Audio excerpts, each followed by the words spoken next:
Mr. Dela Cruz just hung up the phone looking very happy. Using my skills, I just transferred over $10 million through 4 countries and 12 banks and successfully laundered his funds and protected him from any government investigations. My name is Tony Cardone. I have become well known and respected as someone who is excellent at moving money, hiding funds, and protecting people from prosecution and going to jail. I never ask where the money comes from, and I never interfere with their business to protect myself from the feds and keep my moral compass in the right direction. Oh, I know what these people do for a living, but I believe in the rule, don't ask, then you won't be lied to. The work I do has brought me a good amount of money, and using my own strategies, I have 16 bank accounts in 8 countries, 10 crypto wallets, and a company that owns my house, cars, pays all my bills and expenses. I receive a salary from the company of $50,000 per year, which I use for unexpected expenses. The company makes a small profit every year to remain legal in the eyes of the tax authorities. This strategy also protects me from any civil suits, lawsuits, or divorces, since I show little net worth and very little income on the books. Many of my clients understand my value and offer me things that I cannot accept as thanks for solving their money problems. They offer me women, drugs, trips, protection, just about anything you can imagine. Until now, I haven't taken anything from them. My current situation has created a need for me to accept some help with surveillance, protection, and some aspects of force. My business friends were glad that they could finally help me and thanked me for the work I did for them. My wife Jen considers me a financial advisor, which I am. I am a certified financial advisor. She doesn't know how much I earn, what my funds are, or any of my offshore accounts. All she knows is that the company is paying off the mortgage on the $5 million property, cars, and expenses. She never really asked it because she doesn't have to work, drives a new luxury car every year, and has an unlimited budget for shopping and entertainment. I thought that Jen was happy and loved being with me throughout the 5 years of our marriage. Jen was great in bed, where we often had loving sex several nights each week. She was wild in bed. She knew how to turn me on and excite me. In turn, I satisfied her. Fun, fantasy, sex, and love were a great combination, and I was living in paradise. But apparently my paradise was about to experience a Category 5 hurricane. Jen and I dated for 2 years and got married at the tender age of 25. We've been married for 5 years. Jen just turned 30 years old, and with her big round breasts, long, sexy legs, and amazing figure, she could easily be any man's dream trophy wife. Blonde hair and amazing blue eyes can charm any man.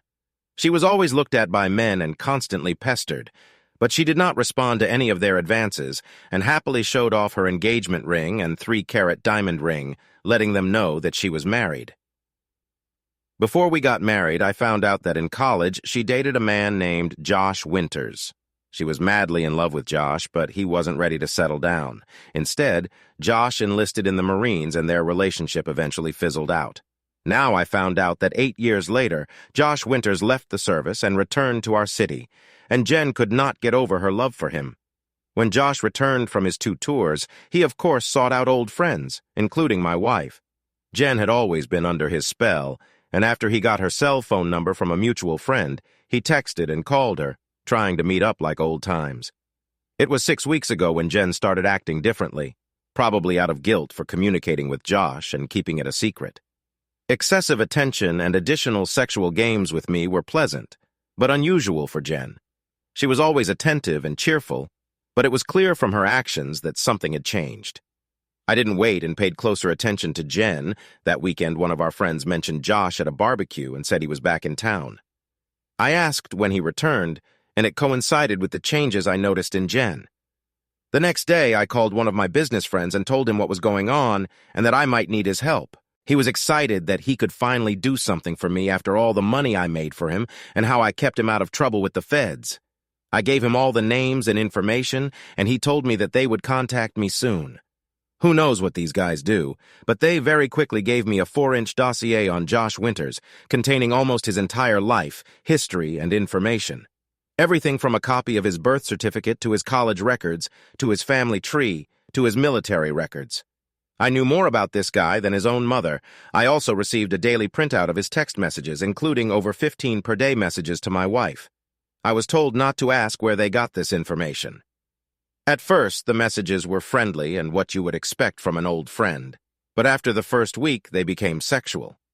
I was glad to see Jen put a stop to his advances, but after another week of his persistence, he was finally able to overcome the barriers, and she began to flirt back. My anger towards this predator grew because I knew Jen still had feelings for this creep, and I knew there was trouble ahead. After 4 weeks of him flirting and texting, he convinced Jen to meet him for lunch. The dude even had the nerve to ask her to wear something sexy for him because he missed her so much. To my horror, she agreed and even asked if she should forget her panties, just like old times. I spat as my anger reached a level I hadn't felt in a long time. I asked my business partners for advice, and they gave me some ideas on how to deal with this guy. We agreed that it would be best for me to meet them face to face while they were together at lunch, with someone nearby for protection if needed. Of course, we knew exactly what time and where they would meet from my friend's surveillance group, which was helping me with this problem. I entered the restaurant and found them sitting in a secluded area. Jen was wearing a sexy dress with a very low cut and no bra, which made me furious again. They sat with their backs to the restaurant, sitting together on one side of a private booth. They looked pretty cozy. I saw a man following me who I assumed was one of my bodyguards as I approached their table. My wife and her beau both looked at me when I said hello. "Hey, Jenny," I said, sliding into the booth across from them. The large man who had been watching me was now sitting 3 tables away from me. Looking at Jen with a friendly smile, I asked, "Aren't you going to introduce me to your friend?" The scene was intense as I sat there looking into Jen's eyes. Josh looked at me with a confused expression, but my wife looked at me with a mixed expression of shock and guilt. They continued to sit side by side, holding hands on the table. After she realized what was happening, she tried to free her hand from Josh's, but he now held it tightly, giving me a smile that turned into a smirk, showing me that she was with him. This self-confident scoundrel had no intention of backing down. "Honey, this is Josh Winters. Josh, this is my husband, Tony. I've never seen her so nervous." Josh seemed to find it funny and didn't say a word and just kept giving me a knowing smirk as if to say, "I've got your wife and there's nothing you can do about it, buddy." Without wasting any time, I just looked at Jen and said, trying to remain calm, "I hate to disturb your dinner, but I need to talk to my wife for a few minutes alone. Could you let her out of the stall?" He reluctantly let go of her hand and walked out of the booth, allowing her to leave. She stood up, clutching her purse to her bare chest, standing between Josh and me, looking scared and worried. I took her hand and led her to the back of the restaurant towards the restrooms, still nervous and feeling guilty about being caught like this with Josh. She walked quietly without saying a word. I dragged her into the empty men's room and started talking. "Jen, you're not wearing a bra and your tits are just sticking out in that dress. You're dressed like a fallen woman and I don't understand why you're so disrespectful to me." She stood there and cried without saying a word. Then I lifted the hem of her dress to make sure she really wasn't wearing panties. She saw my expression of horror and then rage. Holding the dress above her waist, I turned her around to face the mirror and forced her to look at her reflection without panties. "No panties? Is this how you dress when I'm not around?" "Jen, what the fuck are you up to? Are you turning into a fallen woman? This is unacceptable behavior from my wife," she screamed, pulling her dress down to cover her nakedness. "No, it's not what it looks like. I know how it sounds, but I have a good explanation, and then you will understand." I promised to explain. In a commanding and dark voice that she had never heard from me before, I spoke slowly, emphasizing every word. "Obviously, we need to discuss this. If you have any hope of staying married to me, you will do exactly what I say. If you don't do this, then don't bother coming home because our marriage will end. Right now, you're going to grab your purse and walk out of here, looking straight ahead and not looking at your boyfriend. You'll go straight to your car, drive home, put on the coffee pot, and wait for me to come back. I will be no more than 10 minutes late. You shouldn't text or call your boyfriend or anyone else until we talk. I'm going to talk to your boyfriend and explain why you had to leave. I noticed that she didn't look me in the eyes, and I guess it was because she felt guilty about being caught like that. And one more thing. When you arrive home, don't change your clothes and stay in this dress. I want you to wait for me in the same form as now. If you don't fulfill my request, then don't even come home tonight." Then I'll call you later and tell you how things will develop from now on. Oh my God, what have I done? When Josh came to me, I was glad to know that he was safe and not in the military, as I had always been concerned about his safety. Josh was my first love, and it took me a long time to forget him after he left me many years ago. We moved away from each other, and although there was no longer love between us, I still thought about him. I know I love Tony, and he has been the love of my life since we met. I would never want to lose him or hurt him. That's why this sucks so much. Damn, Josh started flirting and saying things to me that he knew would turn me on. He always had a way of getting me to do things and act like a schoolgirl, and I hated the fact that I couldn't resist. I tried to push him away, but his constant flirting and sexual messages wore me down until I finally agreed to meet him for lunch. Talking to him made me feel so guilty and mean. I knew I shouldn't do this, and that I should tell Tony about Josh coming back to town and that we talked, but I kept it a secret. And I regret it more than anyone can imagine. Josh has a way of making me feel like I belong with him, and when he asked me to wear something sexy, I said yes. I knew it was wrong and that I shouldn't even go to lunch with him, let alone wear that dress, but I knew I would do it. What made me suggest you come without panties? Am I really that shallow and stupid? Yes, when we were dating, he always insisted that I not wear them, and now when he invited me to lunch, it was like old memories just came back and became normal. I almost said no because I felt so guilty, but a text from Josh saying he couldn't wait to meet me set me on this path.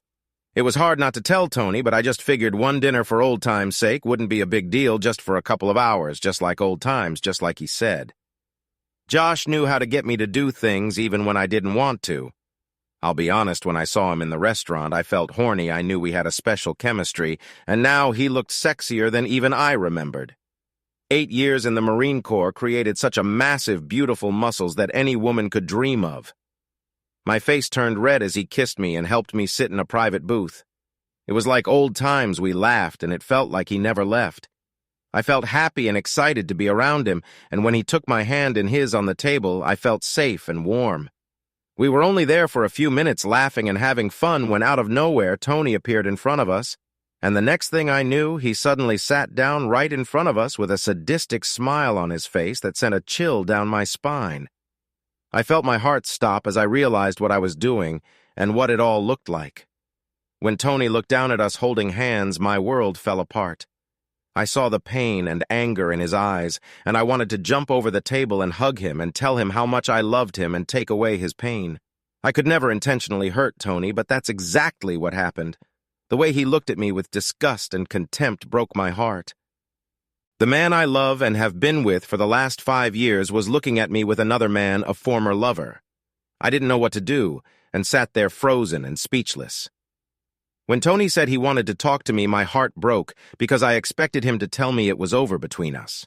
When he pulled me into the men's room, I didn't know what to expect, and then when he lifted my dress to reveal the fact that I wasn't wearing panties, I nearly fainted.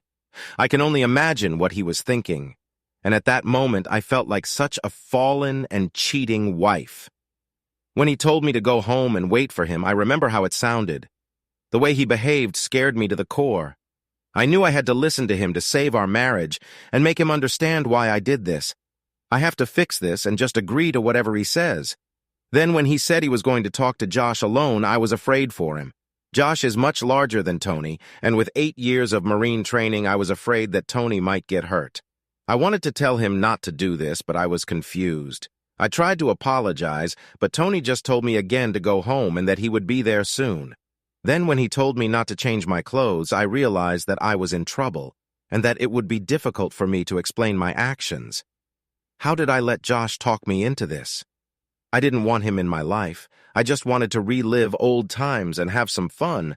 But looking at it from Tony's point of view, I looked like I was about to have sex with Josh. Crap. How can I fix this? I felt like everyone was looking at me as I walked through the restaurant to my car. I didn't dare look at Josh, and I knew he was wondering where I was going. It took me a few minutes before I stopped crying enough to drive home. It was the longest trip I remember.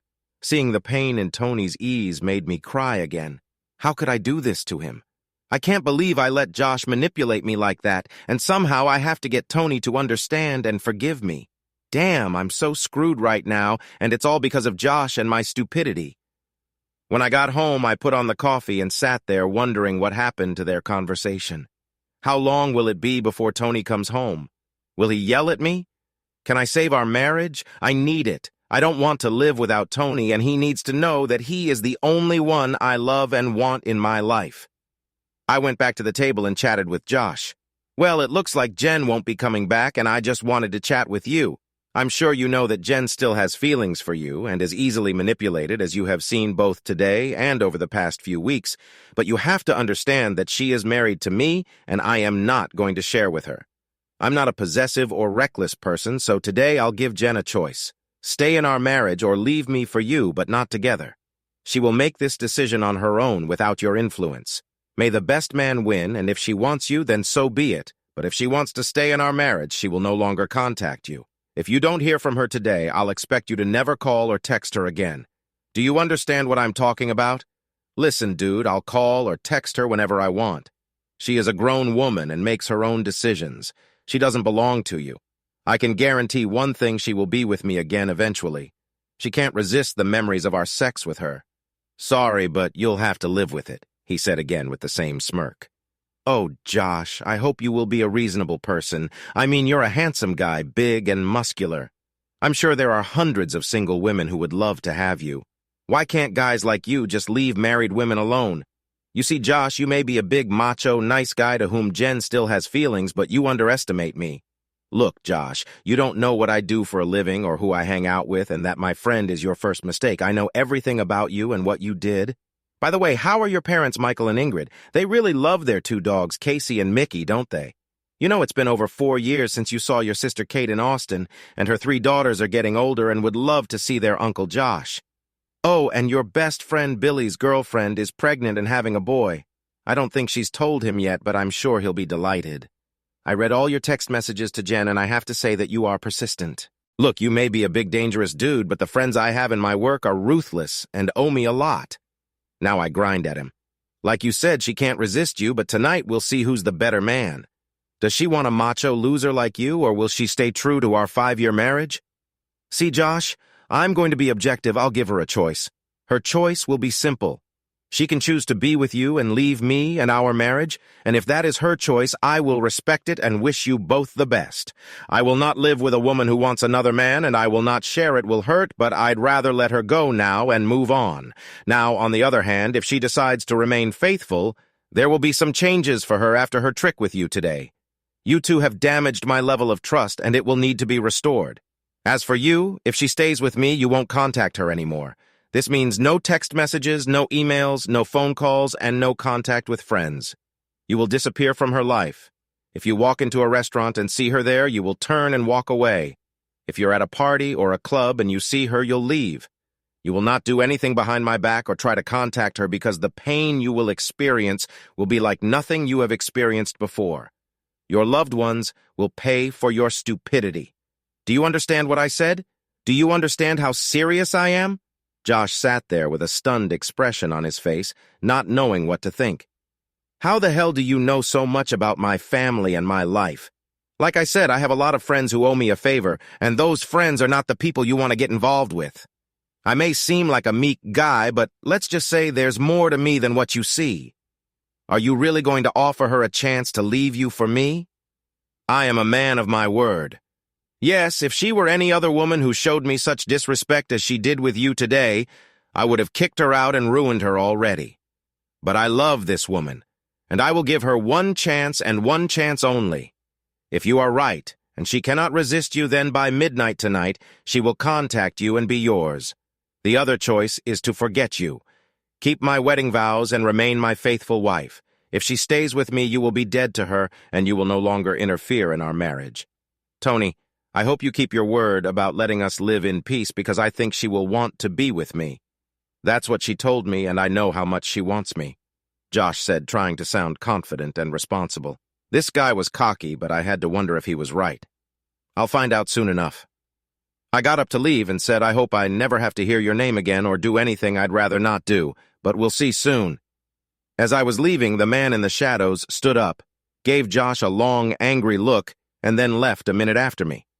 Josh received a message that I had a bodyguard and that he may have misclassified me as an innocent, meek husband. I drove home wondering if this woman I loved so much would ever be in my bed again. Will she choose him and leave me, or will she remain true to her vows? When I entered the house, it was quiet. She sat nervously at the kitchen table drinking coffee with tears in her eyes. I poured myself a cup and sat down at the table opposite her. "Jen, I know everything, including all your text messages to Josh. Before you ask me how I know, just keep in mind that I have a lot of friends from my business relationships who owe me several favors, and these are people you'd rather not meet. Now, I know you're sorry, so please don't say anything because it's meaningless to me at the moment. You betrayed my love, and today you did something that I never expected and never thought you were capable of. By putting him in front of me today, you showed your disrespect for me as your husband. You know me, and I will not live with a woman who does not respect me, our vows, and the sanctity of our marriage. You know, there are a lot of people who think that the definition of a cheating spouse is only when the spouse sleeps with her lover. Some people think that kissing is not cheating, but in my world, the mere thought of being with another man is a lie. Kisses and caresses go far beyond deception and are unacceptable. The conversations you had with Josh, the sexy dress you wore without a braille exposing yourself. Your suggestion is that you come without panties, the way you sat together holding hands. In my eyes, all this separately and especially all together is treason. You gave your love and attention to a man outside of our marriage. Yes, obviously there was no kissing, and that is the only reason we are still communicating and having this conversation. You should know that I will never share you with anyone, and I will not put up with a cheating wife. I know how close you were with Josh, and I understand that you still have feelings for him. However, I also know that you are married to me, and I can tell you without a doubt that I will not share you with him or anyone else. The reason I haven't kicked you out yet is because I love you madly and will do anything to keep us together. However, before I go any further, I have a question, and don't lie, as I may already know the answer. While you were sitting with him without panties, did he touch you? Has he or anyone else in our marriage ever touched you there? No, I swear never. No one has ever done this, only you. But you were willing to let him do it today, am I right? She lowered her head and began to cry again. I don't know. I didn't mean to do this. No, I'm so sorry about all of this. I'm such an idiot. Please forgive my stupidity, Tony. Well, if he had touched you there, this conversation would have been over. It appears that other than a few handshakes and a few text messages, nothing happened to end our marriage, although I am disappointed in your actions. Tell me, why did you wear this dress flaunting your charms? Tell me the truth. Did you plan to seduce him and get him into bed? Oh, God, no, I would never do this. It's hard to explain, but I just wanted to look sexy for him and relive some of my old feelings. I know it was stupid and I was being selfish, but he just has a way of getting me to do things. I never intended to sleep with him. You have to believe me. Jen, I want to believe it, but everything you did today brings me to a serious question that I want answered. I told you that I would never share you with another man. I also will not marry a woman who is in love with another man and wants to be with him. I'm going to give you a choice, and I want you to think carefully about it, because once you choose, I will never again accept betrayal or disrespect from you. I know you love me, and I understand your past feelings for Josh, which is why I'm going to give you a choice. I want you to choose between Josh and your marriage. If you want to be with him, I will let you go. I will treat you fairly in the divorce and allow you both to live in safety without any retaliation, or you can stay in our marriage, remain faithful to me, and honor your wedding vows. A simple choice with long-term consequences. Now, if you choose Josh, I will ask you to leave the house with your belongings by the weekend, and I will immediately begin divorce proceedings.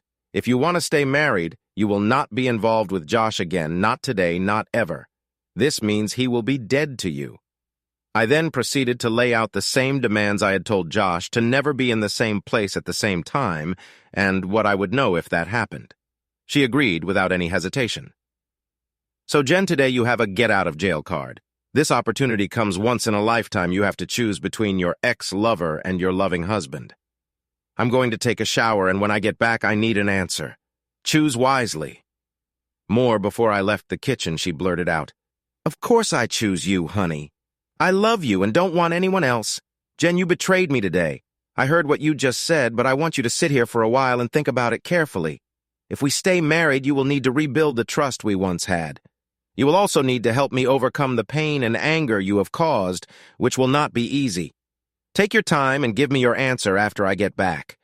Given your actions today and your feelings for Josh, this is too big a decision for you to just make without some deep inner reflection," I said, leaving her crying with her head in her hands.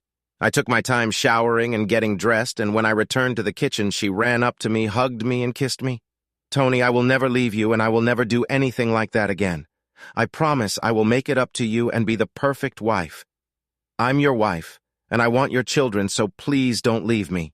You are the only man in my life." "I love you," she said, kissing me and holding me tighter than ever before we kissed and hugged each other for a few minutes, and then I carried her to our bed and had my wife back. My anger drove my actions as I sexually assaulted this beautiful woman, and she gave herself completely to me. "I love you, Tony. Please take me." Then she pulled me closer and kissed me tenderly. I made love to her for a long time, and with ecstasy we reached sweet heights together and then hugged each other silently for an hour until the world around us faded away. We were husband and wife again, and we both knew that nothing would ever come between us again.